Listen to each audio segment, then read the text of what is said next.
Welcome to this brief guide on how to time block your tasks in Google Calendar. If you've tried to protect time in your day for actual work, so not meetings, just getting things done, you've probably hit this wall before. You can always add a task in Google Calendar, and it'll show up on your calendar, but it doesn't block anything. It doesn't mark you as busy. Someone could book straight over the top of it, and your calendar would let it happen without a second thought. It's basically just a reminder pinned to a time. It's not a real commitment. So most people fall back on the same old workaround, creating a fake calendar event, a meeting with themselves, focus time, deep work, do not book. It kind of works, but it's always a bit clunky. And your task is still sitting separately in your tasks list, completely disconnected from that calendar block. There are two places to track the same thing, and they've got nothing to do with each other. That workaround, though, is now officially retired. Google Tasks just shipped a proper time blocking feature. Your tasks can now claim a real slot on your calendar, mark you as busy, and protect your time the same way a meeting does. So before we get into the actual how, it's worth being clear first about exactly what has changed. Because the task option in Google Calendar isn't new. It's always been there. You could always create a task and you could always assign it a time. But what that actually did was pin the reminder to that time slot. There was no duration, there was no busy status. It basically sat there as a flag, not a block. What's new though is that tasks now work like events. So you can give them a start time and a duration, and they appear as a proper block on your calendar grid, and crucially, they can mark you as busy. That last part is what changes everything. So appointment scheduling tools, meeting invites, or anyone just looking to book some time with you, they will all now see that slot as taken. And the task stays connected to your tasks list the entire time. Tick it off on the calendar and it's done in tasks. Tick it off in tasks and it updates on the calendar. One action and everything stays in sync. So let's walk through creating one. Open Google Calendar on the web and click on any empty time slot.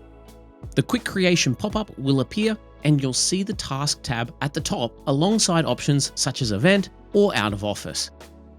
Go ahead and click task. Give it a title and then set your start time and duration. You're treating this exactly like a meeting, a defined window of time that belongs to this task. You'll also notice below a separate deadline field. This is independent from the time block. It's a date that represents when this task needs to be done by, not when you're working on it. So you can schedule yourself to work on a task this afternoon, while the actual deadline may be next Friday. These two things don't have to match, and that flexibility is genuinely useful. Below that, you've got a task list dropdown. So if you've set up multiple task lists to organize the different areas of your life or work, you can choose which one this task belongs to right from here. And you can even color code the block, which is great if you use colors in your calendar to distinguish between the different types of work that you do at a glance. Then there's the busy or free toggle. This is obviously the key one because you can set it to busy and your calendar will then treat this block the same as a meeting when people try to schedule time with you. Set it to free if you want the time to be visible on your calendar, but still open for bookings. Hit save and there it is on your grid. A proper task block with a little checkbox icon so that it's immediately recognizable as a task rather than a meeting. Now, there are also a few differences worth calling out depending on what type of Google account you're using. If you're on a personal Google account, you get everything I just walked through. So the time block, the deadline, the list selector, the color coding, and the busy or free toggle. That's the full experience for personal users, and it's genuinely solid. But if you're on a Google Workspace account, so a work or school account, you get two additional options on top of that. The first is Do Not Disturb. So toggle this on and Google Chat notifications will be silenced for the duration of the task block. So you're not just protected from calendar bookings, you're also protected from the inevitable quick question message that derails your focus right when you've hit your stride. The second is automatically decline meetings. And this works exactly like the out-of-office decline feature that you might already use. So you can choose to decline new meeting invites only, or both new and existing ones, and optionally even add in a custom message. So while you're in focus mode, your calendar is there actively defending that time on your behalf. Now, if you're on a personal account and Do Not Disturb sounds useful, your best option is still pairing this with things like your phone's built-in focus modes or Do Not Disturb modes. It's not quite the same, but it kind of gets the job done. Quick side note here, if everything we've covered so far is new territory and you're thinking, actually, I don't really know how Google Tasks works in the first place, well, I've got a full walkthrough video on my channel and you'll see that linked in the description below. It pairs really well with what we're doing here.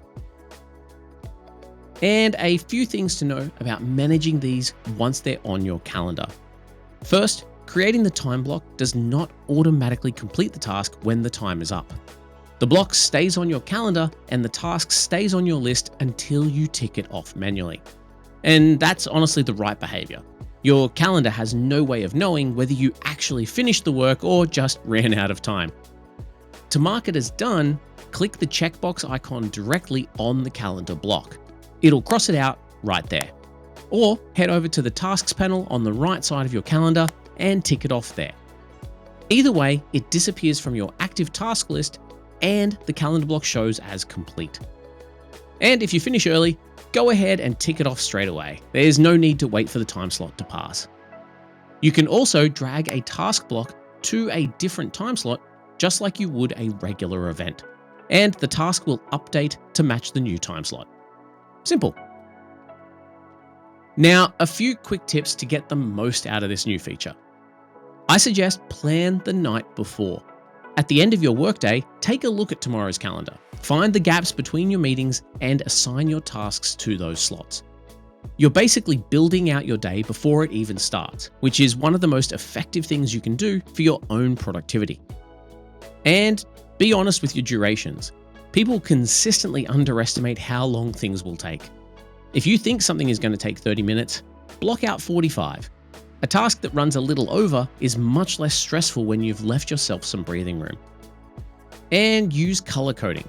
If you categorize your tasks by type, so like things like client work, admin, learning, creative, giving each category its own color means that you can read your day at a glance and spot any potential imbalances before they become a problem.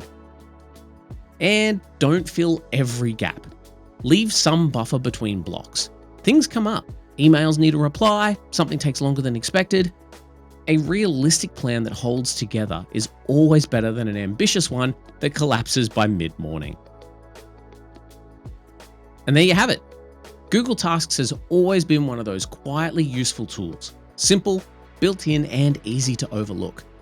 Now, this update doesn't reinvent it, but it does solve what was genuinely one of its biggest limitations. Your tasks are now part of your calendar in a way that actually means something. So if you've ever ended a day wondering where all that time went despite having a full list of things you meant to do, well, this hopefully is a bit of the fix. So go ahead, block the time, protect it, do the work, and I'll catch you in my next video. Thanks for watching. If you'd like to see more content like this, be sure to check out the channel. And if you like what you see, don't forget to hit that subscribe button.